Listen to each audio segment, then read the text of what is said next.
3, 2, 1. Boom. What's up, guys? Andy from AlgoCademy. You are about to download some super good knowledge about mindset and how to solve or not solve Codeforces Round and how to deal with rejection and the pitfalls of being a great coder. So yeah, but once you do, make sure you check out the channel. Make sure you solve every problem for Codeforces ever, even if you do good or bad in some Codeforces round, solve them, go to AlgoCademy and boost your results. So what's up, man?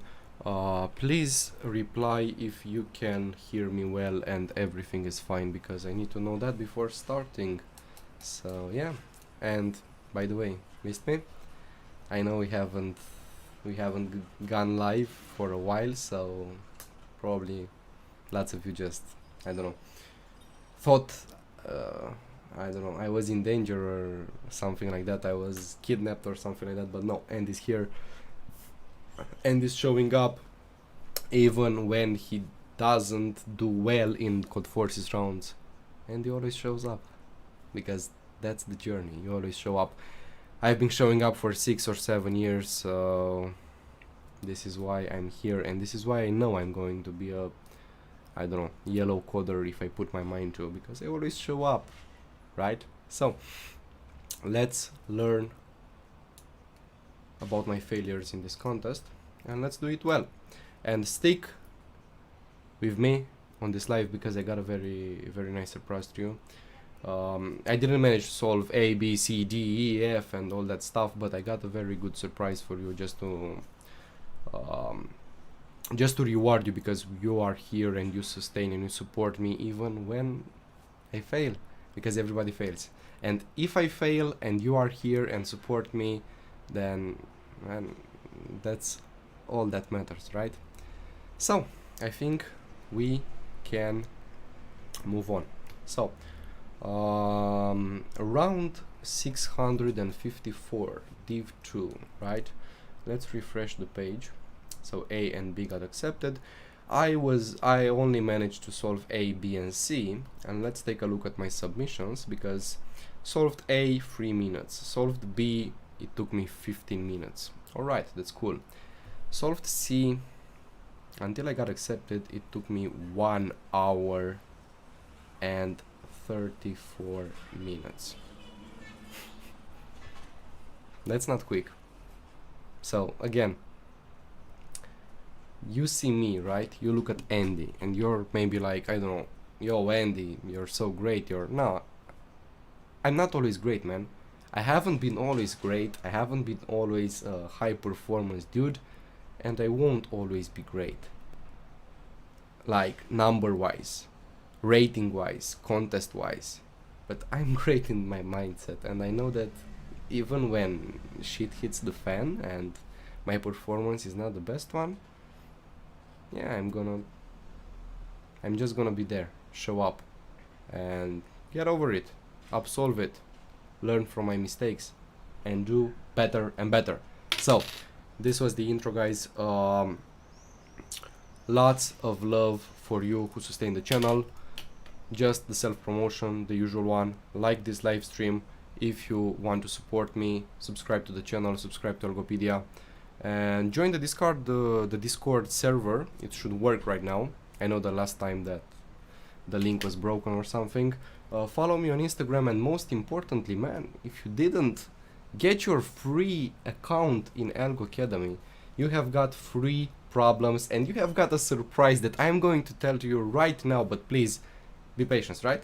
I've got a surprise for you on AlgoCademy. It's completely free and it's a lot of value, but until we get there, what should I start with, guys? What should I start with? I had a bad day as well.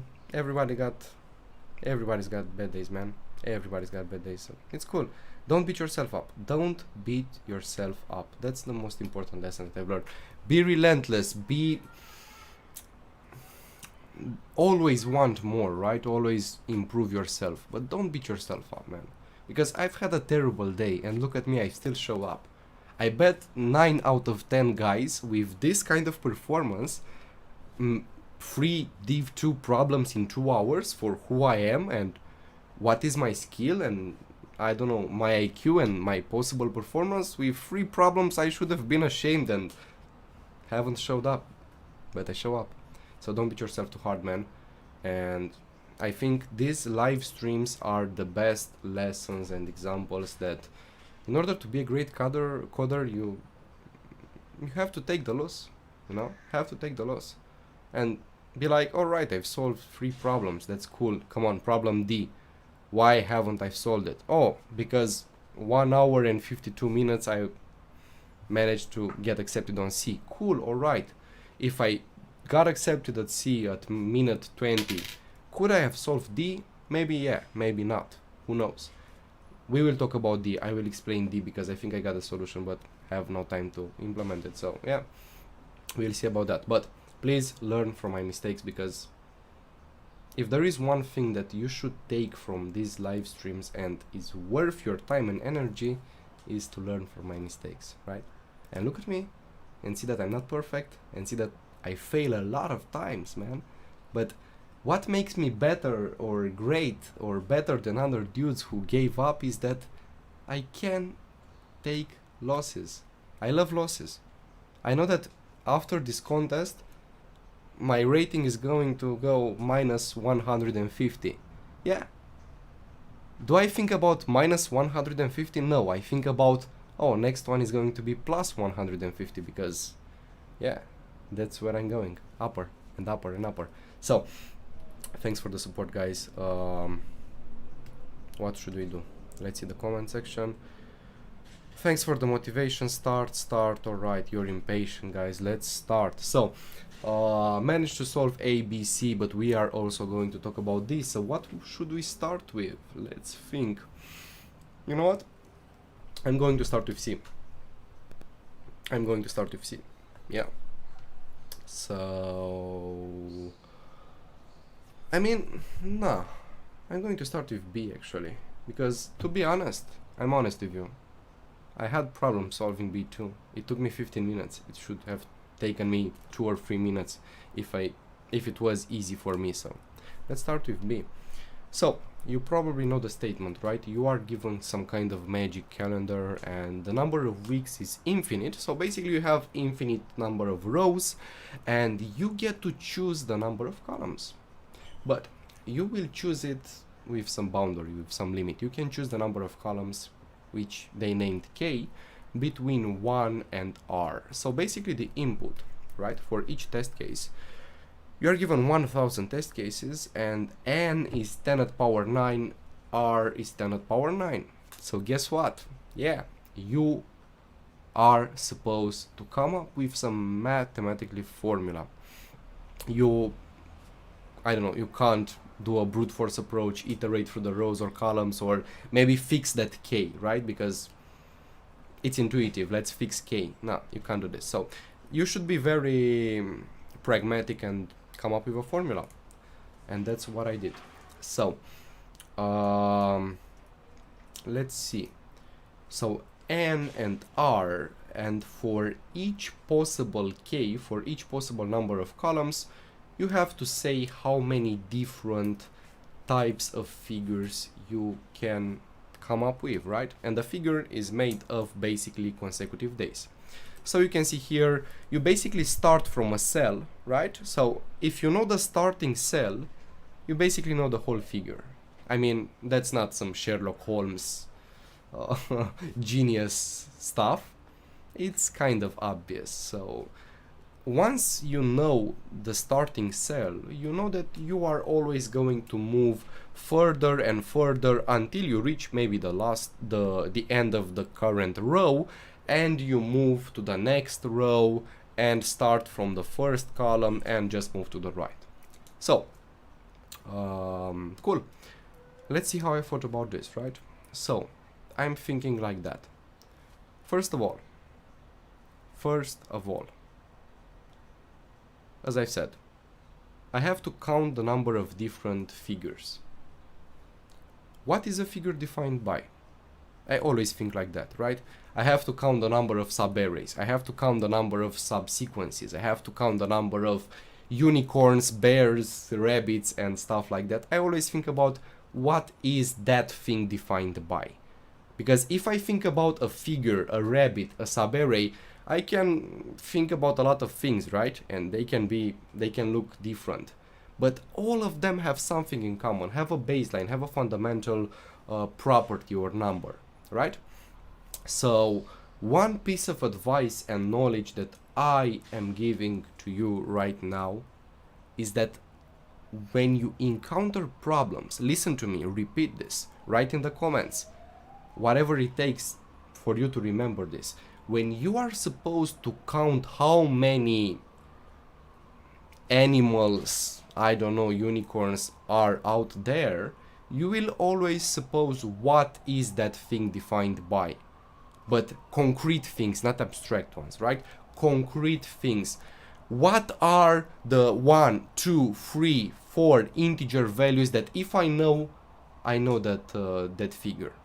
This is what I think about. So here, if I know two integers, which are the row and the column of the first cell, because they give me basically the number of cells that this figure consists of, I know the whole figure, right? So brute force approach, really easy for me. Once lots of guys maybe think about, how should I solve it? What are the figures? No, I just think about, alright, if I know the row and the column because I know n, I know the figure. Cool. So brute force approach in 10 at power 18, why the fuck not? Fix the row and the column. Cool. Let's move on. Obviously I can't do that because that's not the optimal solution. So I should be smarter about this. I should think about how many different starting cells are going to give me different figures, right? So as you can see here in this example, right, maybe, or not in these examples, but in this one. Yeah, this one is a pretty good one. So let's say k equals 1, so we have got only one column, right? In this scenario there is only one solution because the only possible starting cell starts at row 1 and column 1. If you started on row 2 and column 1, it was the exact same thing, right? So the first observation is pretty simple. If you start on a row x and column y, it is exactly the same thing with starting from row x plus 1 and column y. The figure is exactly the same, right? So I don't know, let's suppose this is row x and this is column y, right? And you start from here. Cool. You move and move and move and maybe reach the end and move and move and move and so on and so forth, right? Cool. If you have started from row x plus 1 from here and moved and moved and moved from here and moved, it's exactly the same figure, right? So we will always, but always, we will always start from, so start, always start from row 1, right? So this already is some very important stuff, because if I always start from row 1, I have limited the number of possibilities, which was initially infinite because the number of rows was infinite. I have limited that number to 1, right? So I know for sure that the row is 1. Now, what is the column? Well, the column can be anything between column 1 and column k, where k can be anything between 1 and r. So I've already got a faster solution. Why fix the row and column when I can only fix the column, right? But I still have to fix the column and k, because the column has to be less than or equal to k. So yeah, let me replay this mix because I love those guys. Alright, cool. I love to listen to music while solving problems, so yeah. So you can basically fix k between 1 and r, and then you can fix each value of c, which is the column of the starting cell, between 1 and k. And now you've got still a 10 at power 18 brute force approach, but we are getting somewhere. It's better than before. So basically what you should do right now is very simple. As I've told you, right, the numbers are very big. You should come up with some formula, right? So instead of fixing each and every k, which is greater than each and every c, and for each and every c, basically you increase the answer by 1, right? Because you know the row, which is 1, you know the column, which is c, and yeah, you got yourself. But there is one thing here. Not every pair that consists of k and c is valid, right? You are going to have maybe, I don't know, maybe you have 10 columns, or let's say something smaller. You have 4, 5, 6, 7. Let's say this k equals 7, right? So you have k equals 7, and maybe, I don't know, you choose c equals 2. Cool, you do that. But there is one problem here, and the problem is, what if n was equal to 7? Well, you start from here. 1, 2, 3, 4, 5, 6, and this is the 7th cell. And guess what? This figure is not connected, because the requirement, of course, it was that all those n consecutive days form some kind of connected component, right? So yeah, not every pair of k and c is a valid one. In order to be valid, you need to make sure that if you start from column number c, from here, right, and you fill n cells, you at least fill this cell, right? Because if this cell is going to be empty, is not going to be part of your component, this is not going to be a connected component, right? So, as you probably noticed, n should be greater than k in this scenario, right? So n should be greater than k. If your component is going to be at least 2 rows in height, n should be greater than k, strictly greater.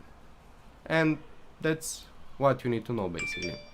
Because if I know this requirement, I can already take all these pairs, k and c, and group them, right? Group them into pairs of the same type, right?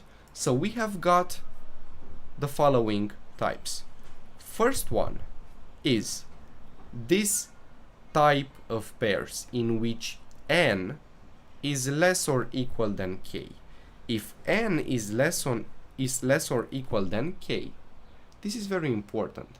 If this happens, you can't have a component which is at least 2 rows in height, right? So you will just stick to the first row. So the first row, which has k cells, right? If n is less than or equal to k, you can start somewhere here and expand to end up somewhere here, because this is not connected, right? What you have to do is that you have to draw your component, draw those n days only inside this first row. That's it, right? So basically, if n is less than or equal to k, in other words, simple, answer plus equals 1. You just have one possible solution, right? You will have on the first row, you will have n consecutive cells, and that's it. Doesn't matter where we start. You can start from the first cell and have n consecutive cells. Maybe the second one have n consecutive cells. It's the same figure, right? But if you start too late, if you start, let's say, at the end of the row, you won't be able to make a connected component. So when n is less than or equal to k, you just increase the answer by 1. If second scenario, n is greater than k, then this is something else. then this means that wherever you start on the first row, in whatever cell that you start, you are going to at least get here, which means that you will for sure have a connected component, which is awesome. So you can start whenever you want. Doesn't matter if you start on the last cell or on the first cell. Think about it. If you start on the first cell and n is greater than k, this means that n, if in the worst case is equal to k plus 1, you will still get here in this cell, which means that you will for sure have a connected component, right? So why should I don't know, why should I fix each and every pair c and k, where c is less than or equal to k, when I already know what are the scenarios? If I fix some k such that n is strictly greater than k, then for sure I have k options. I can start wherever I want. I'm going to have a valid connected component and all of them are going to be different, right? Because if n is greater than k, think about it. Each component that starts in a different place is going to look different from the other ones, right? So if n is greater than k, then the answer will be increased by k crossed k plus 1. No, sorry. I already got in the other formula. So the answer is going to be increased by k, right? Because I have this kind of grid and I should start in row 1 and whatever column between 1 and k. So the solution I think is pretty obvious right now, right? You are given n and k and you will just compare these two. If n is strictly greater than k, this means that you will start on row 1 and each and every column between 1 and k. So basically for each k, 1, 2, 3, 4, until value n, you will increase the answer by that value. So 1 plus 2 plus plus n. So if n is strictly greater than, what was that number, r, you are going to increase the answer by n multiplied by n plus 1 divided by 2. I hope you see the formula. I don't know where is my camera or something. But yeah, basically that's it. And if how do you say it? Right. If when, no, I think I made a mistake right there. Yeah. So basically, in the end, like as a conclusion, the formula is that actually when n is greater than the number of columns, right? So if n is actually less than r, this means that no matter what value of k we choose, n is going to be either less than or equal to this k or greater than k. So until point of n, which is 1 plus 2 plus plus n, we will have this number of different figures, and then starting from when this k starts from value n, actually, because that was strictly less. Yeah, so we have 1 plus 2 plus n minus 1, and when this k starts being greater than or equal to n, this is the moment when, as you have seen, we can't have a connected component with height at least 2. So we will have only that figure which has n consecutive cells, and only that, right? So yeah, basically what you're going to have is this sum, which is n divided by n minus 1, which is n crossed n minus 1 divided by 2, plus, and then in the other scenarios you just have plus 1, and that's it. And second scenario, if n is greater than or equal to r, you can imagine that whatever k that you choose, everything is going to be fine, and this should be an r, alright, and you will have r divided by r plus r crossed r plus 1 divided by 2, right? So yeah, that's basically the formula. It's not that hard. But yeah, that's it. So I'm discussing solution. Oh, you tell first thing. Yeah, all right, cool. So let's just look at my source code. It's not that big of a deal, but as I've said, it's only that. So what did I do basically is that if n is greater, strictly greater than r, remember, second scenario, you basically can do anything. So we will r crossed r plus 1 divided by 2. That's all. Else, I've taken into account the case in which n is equal to r, which is r crossed r minus 1 divided by 2 plus 1, and then when n is less than r, n crossed n minus 1 divided by 2 plus 1. These two are, of course, equivalent. They are the same thing, but I don't know.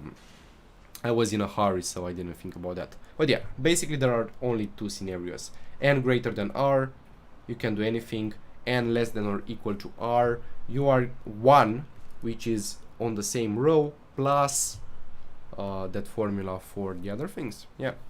So basically that's problem B. That's how I solved B. I don't know if you solved it the same way, but yeah, that was B. Everybody starts with C and D and Z and F and stuff like that, whatever. So I think we can do problem C, right?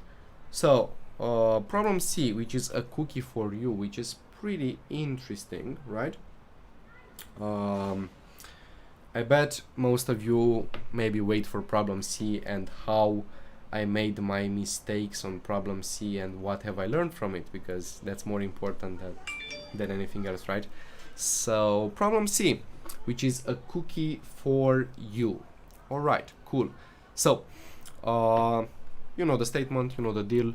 Anna is a girl so brave that she is loved by everyone in the city, and citizen loves and yada yada yada.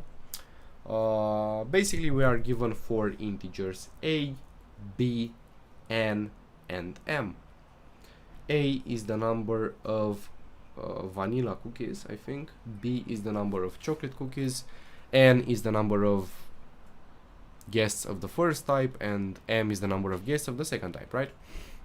So yeah, all right, cool. Let's see how I thought about this problem. One thing that's safe to say, I think I got the solution in like something like 15 or 20 minutes. I was on the right path, which is not quick, so I've taken some time to think about the problem, but I managed to came up with some idea which was correct, but I've taken into account, I haven't taken actually into account all the details. So yeah, that's what got me those 4 failed submissions you can see here, and then I managed to solve it. So yeah, it's a very funny story. You are going to love it, but let's get into the approach. So yeah, A, B, N, and M. As you can see, typical to this contest, A, B, N, and M are huge 10 to the power 18, 1000 tests, and the integers are 10 to the power 18, right? So at this moment I'm like, okay, this is also a formula, right? You can't solve this without a formula. So I have to do something in constant time, a formula, an if, else, or something like that. And yeah, the problem is not that hard, but I was very very unlucky. So yeah, basically how I thought about it was this way. I have A, vanilla cookies, B, chocolate cookies, N, customers first type, M, customers second type, right? So yeah, let me replay this again. I love this part. Alright, cool. So basically, what's the difference between the customers, right? Because you are given the first customer, which the first guest, whatever, which if there are more vanilla cookies, it's going to select a vanilla cookie. Otherwise, selects a chocolate cookie. And the second one, if there are more vanilla cookies, we'll select a chocolate cookie, otherwise a vanilla cookie. So basically the first customer eats a cookie of the type that are the most, right? So if there are more vanilla cookies, it's a vanilla cookie, more or the same number of chocolate cookies, it's a chocolate cookie, and the second customer is basically the reverse, the opposite, right? So how I thought about it is that basically the second customer is the problem here, right? Because if you think about the second customer, he is always going to eat a cookie from the minimum size batch, right? So if you have A and B, he's going to take the minimum one and decrement it. And you can imagine that once that minimum container, that minimum size container is going to become 0 or empty, you are basically done, right? Because you're going to have a customer of type 2 and 0 cookies left, right? So that's not good. So basically, when thinking about problem D, my priority was that I should satisfy the customers of the second type. Cool, so I think about that. And basically, I think about this. I have customers of the first type and customers of the second type. Cool. Those of the second type are the most important, but those of the first type are also important because I have to take care of them too. So what I think about is this easy scenario in which what should happen if, let's say, I have A vanilla cookies, right? So these are the vanilla cookies, right? And I don't know, B chocolate cookies. Sorry for my drawing, right? So these are B chocolate cookies, right? Cool. So basically, if A is greater than B, I have a difference of cookies equal to A minus B. And what should I do with these A minus B cookies? Well, as long as I have customers of the second type, those customers of the second type are going to eat cookies from the smaller batch. So this smaller batch is going to be in danger, right? This smaller batch is going to become empty if those M customers are basically, I don't know, greater than B, right? That makes sense. So what I think of is that I take this difference, which is A minus B, and then now I have N customers of the same type, of the first type, sorry, which are for sure going to eat these cookies. So I'm like, once this B is already in trouble, in danger, and I have this A minus B cookies, I don't have anything else to do with them but feed them to these customers of the first type, right? So first thing that I do is that this difference can, of course, A minus B, the difference, be fed to the guys of the first type, the customers, the guests of the first type. Then I might encounter the problem that maybe those are equal. So what should happen if A and B are equal? So these batches are of the same size. Well, if these batches are of the same size, this is pretty interesting, because if I choose one customer of the second type, he's going to eat the vanilla if they are equal. If I choose one customer of the first type, then he's going to eat the chocolate, right? So what I figure out right now is that, all right, so once they are equal, I can welcome customer or guests one by one. First type, second type, first type, second type, right? First type, all right, remove this one. Second type, remove this one. They are also equal right now, right? Then remove this one, also equal. Remove this one, also equal. So basically on each turn, I am decrementing A by 1, decrementing B by 1, decrementing N by 1, so N minus equals 1, and decremented M by 1, right? So basically those are the two scenarios that you should care about. If one of them is greater than the other one, maybe A is strictly greater than B, then you should feed with this difference the first type guessed.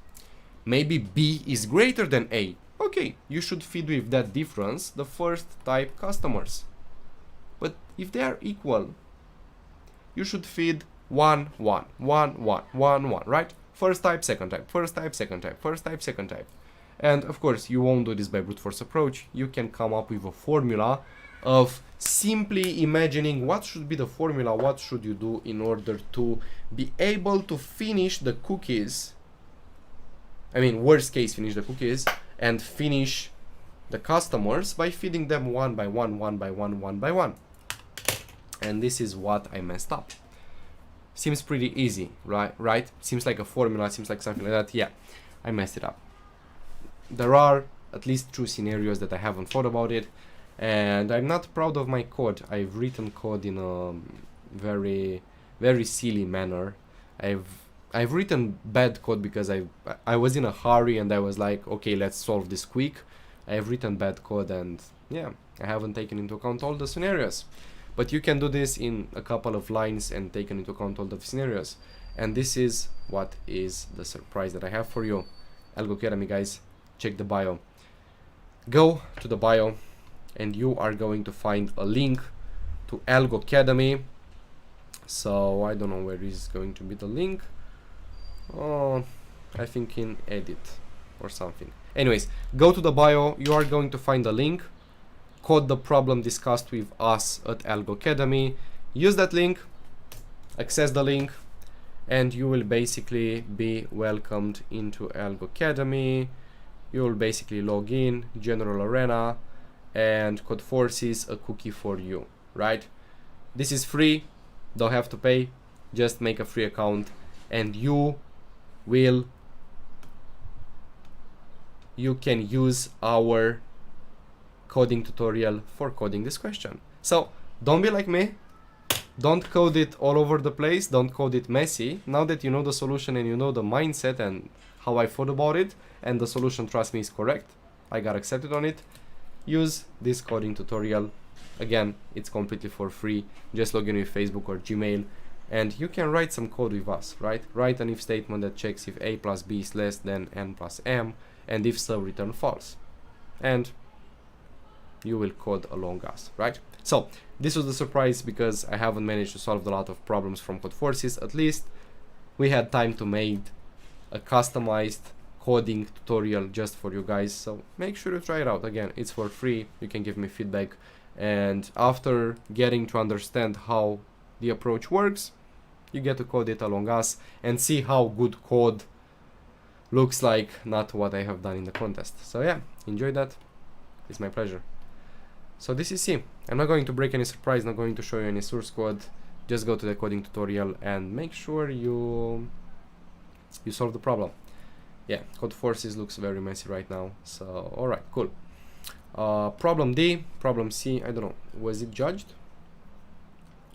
Or was it failed? Is in queue. Alright, so it is judging. Alright, I've solved it at the end of the contest. So yeah, that's right. Problem D. Problem D, I'm going to leave you with one hint from problem D, which I think is the correct one, but haven't time to think about further. Think about this. You have a matrix, n rows, m columns, 0 and 1s, exactly k 1s. So at least one thing is for sure. The sum of all the values in the R array is going to be k, right? Because that's the total number of ones. The sum of all the values in the C array is going to be also k. So basically, you should come up with 2 arrays, R and C, such that their sum is exactly equal to k. And you should minimize this expression. But for minimizing the expression, if let's say you need an array of n elements and their sum should be exactly k, you should fill the array with values of k divided by n, k divided by n, and if you have a reminder, just place that reminder one by one into different elements. So always, believe me, always, this maximum minus this minimum, this difference is going to be at most 1, either 0 or 1. If k is a multiple of n or m, But let's say if k is a multiple of m, which is the number of columns, which is the size of r, no, k divisible by n, sorry, k divisible by n, which is the size of r, then this difference can be 0, as easy as that. If it's not, then this difference is going to be 1, and similarly to this. If k is divisible by m, this difference is going to be 0, otherwise it's 1, right? So this expression is at most 2. All you have to do is check the reminders.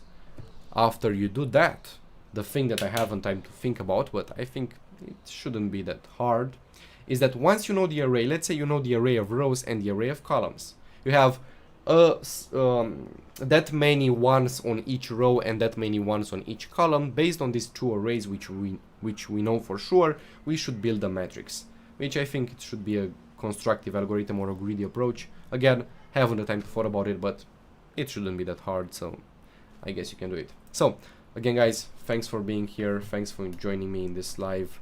I really appreciate your presence, and I really appreciate your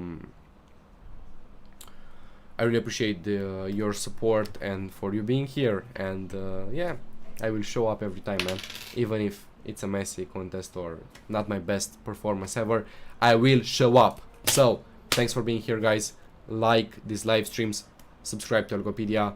This is Andy from AlgoCademy. You have downloaded some very useful resources about competitive programming, and I'll see you on the next one. But before that, make sure you check AlgoCademy, and let's boost your results, your learning curve, and yeah, let's minimize your period until you get great at coding with the help of our amazing video tutorials and coding tutorials. And make sure, completely for free, my present to you, because you are here and you are supporting me, and you are 1% of all the guys who maybe want to achieve something. Make sure you check the bio, and make sure after you understand my solution for C, make sure you use AlgoCademy, use the link in the bio to code it along us and learn how to write good code. And yeah, that was it, man. That was Andy. Bye, guys. Thanks a lot, and see you on the next one.